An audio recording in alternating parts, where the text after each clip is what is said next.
Next हम करेंगे question number 8। इसमें हमें बोला है a pair of dice is toss. एक पेयर ऑफ डाइस में यानी कि दो डाइस टॉस किए गए, एक साथ टॉस किए गए, और हमें फाइंड क्या करना है था, probability of not getting sum 8 की प्रोबेबिलिटी किसकी, नॉट गेटिंग, नॉट वर्ड पे फोकस करना कि प्रोबेबिलिटी किसकी निकालनी है हमने, सम 8 नहीं आने की, नॉट गेटिंग सम 8 यानी कि सम 8 नहीं आना चाहिए, उसकी प्रोबेबिलिटी क्या है ये हमें फाइंड करनी है। अब प्रोबेबिलिटी ऑफ एनी इवेंट का फॉर्मूला होता है probability of event is equal to number of favourable outcome upon total number of outcome.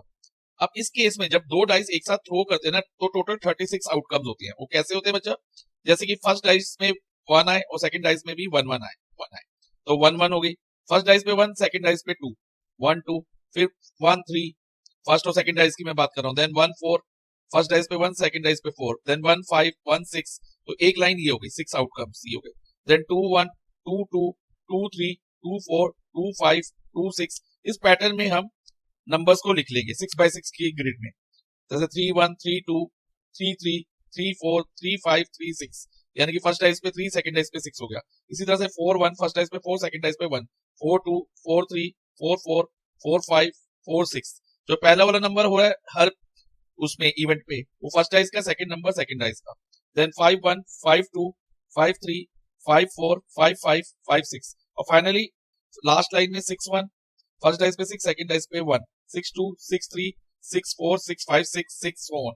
तो टोटल अगर हम काउंट करें ना, देखो बच्चा एक लाइन में 6 आउटकम्स है और टोटल 6 लाइन है, तो 6 इंटू 6 हमारे टोटल नंबर ऑफ आउटकम हो जाएंगे, 6 इंटू 6 यानी कि 36। तो टोटल नंबर ऑफ आउटकम में तो हम 36 लिख देंगे जब भी दो डाइस एक साथ रो की जाए।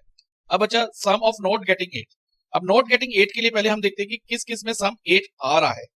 तो 8 सम देखो कहां से स्टार्ट होगा, तो अगर हम ध्यान से देखें तो सम 8 हमारा यहां से स्टार्ट हो रहा है, 2 6 से, 2 + 6 8। उसके बाद ये सब छोड़ दो तो 3 और 5 8 बना रहे हैं, देन 4 + 4 8, 5 + 3 8 और 6 + 2 8 होता है। तो यही आउटकम्स होंगे, आप चेक कर लेना बच्चा, ये डायगनली हमें सम मिल जाएगा 8 का। अब ऐसे ही अगर हमें मान लो 2 का सम निकालना हो तो 1 1 ओनली एक ही है, 1 + 1 2, सम 2 देखना हो या सम 3 देखना हो तो 1 + 2 3, और 3 किस किस में आ रहा है, देखो बच्चा 2 + 1 3, ऐसे डायगनली चलेंगे हम। अब सम 4 के लिए 1 + 3 4, 2 + 2 4, 3 + 1 4, तो अगेन डायगनली। देन सम 5 के लिए भी ऐसे डायगनली देख लो, आपको डायगनली ही दिखेंगे सम जो है हमेशा, इस तरह से पैटर्न यही बनेगा सम का किसी भी क्वेश्चन के लिए। अब ऐसे 6 सम चाहिए तो 1 + 5 6, 2 + 4 6, 3 + 3 6, 4 + 2 6, 5 + 1 6, और सम 7 के लिए पूरा यहां से देखिए यहां तक डायगनल बनेगा। अब सम 8 हम ऑलरेडी ढूंढ चुके हैं, देखो 2 + 6 8 और ये पूरा डायगनली। अब सम 9 लेना है तो बच्चा यहां से देखो 3 + 6 9 होता है, तो ये पूरा 9 का लाइन हो जाएगी डायगनली। देखो इस पॉइंटर पे ध्यान दो और ऐड करके देख सकते हो आप। ऐसे 10 सम देखना है तो ये पूरा डायगनली 11 5 6 6 5, दो ही आउटकम है, और फाइनली सम 12 एक ही कंडीशन में होता है। तो अभी तो हमने सम 8 लेना था, लेकिन नॉट गेटिंग 8 का क्या होगा, 36 में से जो सम 8 आउटकम के आउटकम्स है ना, सम 8 के कितने आउटकम्स है, 1 2 3 4 5, यानी कि 36 - 5 कर दो, क्योंकि हमें नॉट सम 8 चाहिए, not getting the sum 8।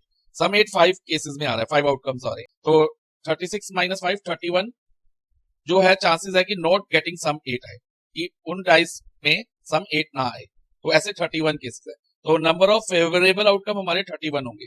So probability of not getting sum 8 हमारी होगी 31/36। तो हमारा आंसर होगा ऑप्शन बी।